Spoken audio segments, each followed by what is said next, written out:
Okay, so we're going to look at Revelation 4 and 5 and then 15.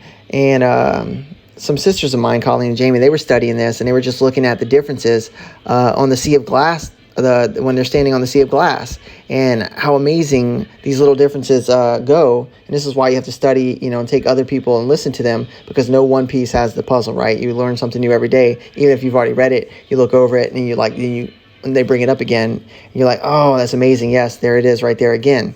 So we're going to look at the pre-trib rapture and the mid-trib rapture just in Revelation. Of course, we know at the end of Revelation, where Jesus is on the white horse, where he comes at the end, when he's on top of the cloud, there's that final rapture of the gleanings. Those that are alive and remain are caught up to him. But let's take a look at this. And he says, and lo, behold, a door opened up in heaven, and Jesus says, come up hither. And immediately he's in the Spirit. So there's the bride of Christ getting taken up in the Spirit. All right. And then when we see Revelations 4:6. All right, here's Revelation 4:6. And before the throne room was a sea of glass like unto crystal. Now notice it's just a sea of glass like unto crystal, right? And we're going to see who's all standing on that in Revelation 5. Now in Revelation 5:11 it says, and I beheld and heard the voice of many angels round about the throne, and the beast and the elders, and the number of them were 10,000s times 10,000s and thousands of thousands. This is your pre-trib bride of Christ rapture, those that are going to be standing in the Spirit around the throne room of God, right?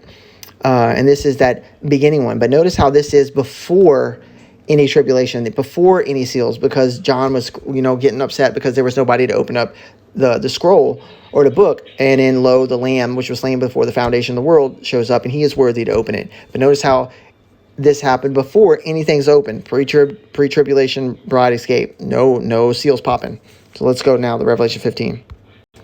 Now let's just take a look at 15:1 here. And I saw another sign in heaven, great and marvelous, 7 angels having the 7 last plagues, for in them is filled up the wrath of God. And I saw, as it were, a sea of glass mingled with fire, and them that had gotten victory over the beast and of his image and of the mark and over the number of his name stand on the sea of glass, having the harps of God. So what do we see here?